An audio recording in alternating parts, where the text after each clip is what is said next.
Anticipamos que las organizaciones estudiantiles y la oposición política van a organizar protestas en los meses previos a las elecciones legislativas. Esto lo aseguró el director de la Agencia de Inteligencia del Departamento de Defensa, Vincent Stewart, ante la Comisión de Asuntos Militares de la Cámara de Representantes de los Estados Unidos. Quiero darle la bienvenida a Leopoldo Martínez, presidente del Centro para la Democracia y Desarrollo de las Américas, que nos acompaña en vivo y directo desde nuestros estudios en Washington. Señor Martínez, gracias por acompañarnos. ¿Es tan difícil después de ver, escuchar y seguir día a día la crisis por la que atraviesa Venezuela, predecir lo que la inteligencia de los Estados Unidos está diciendo en este momento? Buena tarde. Buenas tardes, Idania, y a toda la audiencia en el continente de NTN 24. Mira, Idania, yo vengo caminando ahorita a los estudios de NTN 24 aquí en Washington y está haciendo un frío impresionante. Entonces, descubrir que en Venezuela puede haber conflictividad es como lo que me tomó a mí descubrir que está haciendo muchísimo frío en la ciudad de Washington. O sea, es algo que está a la vista, no hay que apelar a ningún estudio de inteligencia, solamente escuchar esos testimonios. Las circunstancias objetivas por las que atraviesa Venezuela son precisamente lo que explicaría cualquier situación de frustración, de conflictividad, de protesta que se manifieste en el plano social. Tú tienes una escasez desbordante, tienes una inflación galopante, tienes una situación de desempleo impresionante, una economía sumergida en una situación de crisis absolutamente inexplicable, injustificada e insoportable para la población. Y eso luego de 15 años de abundancia petrolera. Entonces la gente está prácticamente asistiendo en este momento al colapso de un modelo económico. Lo dicen todos los economistas, lo dicen todos los analistas. Por otra parte, la caída en los precios del petróleo y la imposibilidad de pronosticar que en plazos relativamente cercanos ese precio se pueda recuperar. El precio del petróleo venezolano ha caído de más de $100 a menos de $50 en cosa de meses. Y eso hace, por supuesto, que el pronóstico de esta situación sea muy delicado. En el plano fiscal, en el plano de las políticas económicas, en el plano de cómo enfrentar esta crisis por la que atraviesa Venezuela, el gobierno solo hace cosas que profundizan esa crisis. Cuando el gobierno ataca al sector privado, busca culpables, introduce la conflictividad en los términos en los cuales la narrativa, la retórica gubernamental está planteada en este momento, pues no hacemos otra cosa que imaginarnos a un gobierno que está provocando el conflicto como forma para de alguna manera desesperada salir de la crisis económica que agobia a los venezolanos, buscando un culpable en otra parte, en lugar de en sus propias políticas. Entonces, cuando tú no encuentras a un gobierno rectificando frente a la crisis que tiene al frente, este clima social y económico es evidentemente que caldo de cultivo, territorio fértil para la expresión ciudadana en la forma de las protestas. Luego tienes un año electoral. Un año electoral donde es obvio que la oposición, los ciudadanos se van a movilizar, van a participar, van a votar, van a expresar su descontento. Y el gobierno pareciera que le tiene pavor a lo que ya se expresa en las encuestas como un posible voto castigo a la gestión de Nicolás Maduro y en general a la situación de descontento económico y social que se vive en Venezuela. Ese voto castigo es básicamente del tamaño, del potencial de un 60-70% de la población venezolana que está agobiada con esta crisis. La popularidad del gobierno, Idania, todos los estudios de opinión indican está en situaciones que nunca se habían visto históricamente en Venezuela. Menos del 20% de los venezolanos respalda las políticas, respalda las iniciativas del gobierno. El 80% se siente frustrado, agobiado por la situación económica. Más del 66-70% de los venezolanos aspira a cambios profundos que no escucha, que no ve del liderazgo que se encuentra en el ejercicio del poder. Entonces, es obvio que tiene que haber ese clima que señalan los estudios de inteligencia. Leopoldo, ¿le preocupa a los Estados Unidos este panorama, esta circunstancia, dado que además esta declaración se hace ante la Comisión de Asuntos Militares de la Cámara de Representantes? Yo creo que le preocupa a todo el continente, además, porque por todas partes en la América Latina tú ves señales en esa misma dirección. Y Dania, el gobierno de Cuba tiene más de 24 meses negociando con los Estados Unidos un proceso de apertura diplomática, comercial y económica. Entonces, que los voceros de la inteligencia, la diplomacia norteamericana estén preocupados por lo que está pasando en Venezuela, no es más que la contrapartida de lo que están escuchando y están viendo de la mano de sus contrapartes en el gobierno cubano.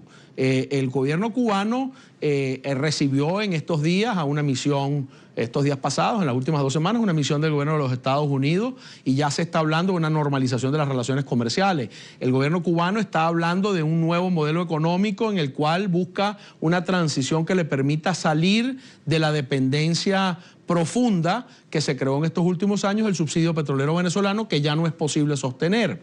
Esta semana pasada, aquí en Washington, el vicepresidente Joe Biden invitó a todos los países del Caribe, Centroamérica, Colombia, México, Canadá, la Unión Europea, a discutir un nuevo modelo energético para el Caribe, porque todo el mundo anticipa la inviabilidad de la política de subsidios petroleros que había mantenido Venezuela en los últimos años. Entonces, no es que lo está viendo la inteligencia o funcionarios militares de los Estados Unidos, lo está viendo todo el mundo, incluso el más cercano aliado del gobierno de Nicolás Maduro, que es el gobierno de Raúl Castro. Ahora, si hay...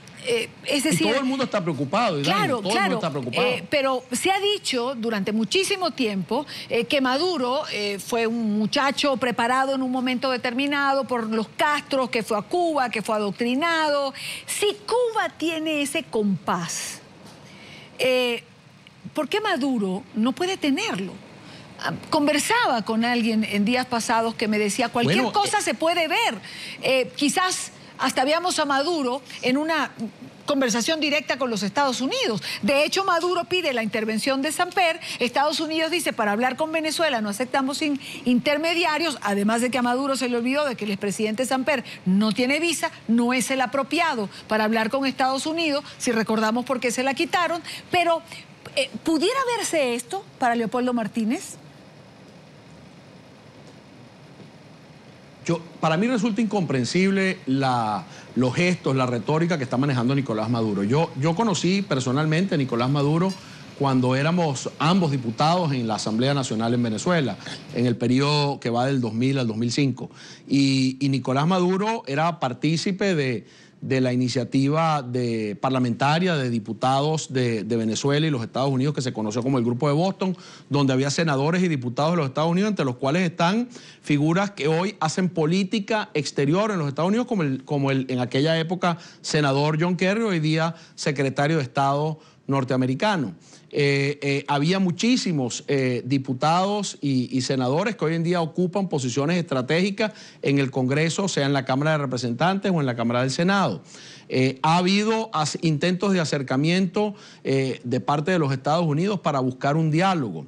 El diálogo que se promovió en Venezuela con la participación de UNASUR y la Nunciatura fue simultáneo, y Dania, corría en paralelo con el diálogo que la misma Nunciatura en Cuba estaba promoviendo con el apoyo del Papa Francisco para que se normalizara esta relación entre los Estados Unidos y Cuba, con el apoyo de Noruega, con el apoyo de Canadá, con el apoyo de México. O sea, todos estos procesos estaban ocurriendo en escenarios a los cuales Nicolás Maduro no era un extraño. Y a mí me resulta insólito que no haya sido parte de su política una rectificación en el ámbito económico y en el ámbito internacional para generar un clima de confianza que permita, por supuesto, a la inversión regresar a Venezuela. El grave problema económico por el que atraviesa Venezuela es imposible resolverlo sin flujos importantes de inversión privada, tanto para lo petrolero, como para lo minero, como para lo comercial, industrial, agrícola, turístico, donde Venezuela tiene un inmenso potencial, pero un potencial que no se puede promover, que no se puede realizar, que no se puede estimular sin inversiones. La capacidad fiscal del gobierno de Venezuela de ser el pivote, el promotor del desarrollo económico, está profundamente limitada. Además, no es por esa vía que se va a estimular a la economía privada. Y en todo caso, el rol del sector público en Venezuela, que sería hacer inversiones en infraestructura, en telecomunicaciones, en electricidad, en servicios básicos, no está ocurriendo, no hay ningún plan, no hay ninguna propuesta. Ni siquiera hay una propuesta seria de inversión en materia petrolera. Leopoldo, brevemente, quiero hacer una pregunta por las voces que se vienen levantando en relación a que Venezuela estaría a puertas de una crisis humanitaria debido a la escasez de alimentos, de medicamentos, entre otros rubros. ¿Cree Leopoldo Martínez, muy breve, ya no tengo tiempo, de que esto es una realidad? Es una realidad, el país está viviendo una situación de escasez insoportable. No hay medicamentos, las personas que se enfrentan a una situación de una intervención quirúrgica corren el riesgo de que los insumos necesarios para su operación no estén al día. Los reactivos necesarios para hacer exámenes médicos tampoco llegan al país. Y nada de eso se puede normalizar, Idania, sin una política coherente en materia económica que no se expresa por ninguna parte. No es nada más flexibilizar el tipo de cambio a través de la bolsa de valores lo que va a permitir que las cosas se normalicen. Es necesario un diálogo sincero, un diálogo honesto, un diálogo comprometido con el sector privado y el sector comercial de Venezuela y con los vecinos con los que Venezuela hace comercio, entre los cuales está los Estados Unidos, uno de los grandes socios comerciales de Venezuela a lo largo de su historia.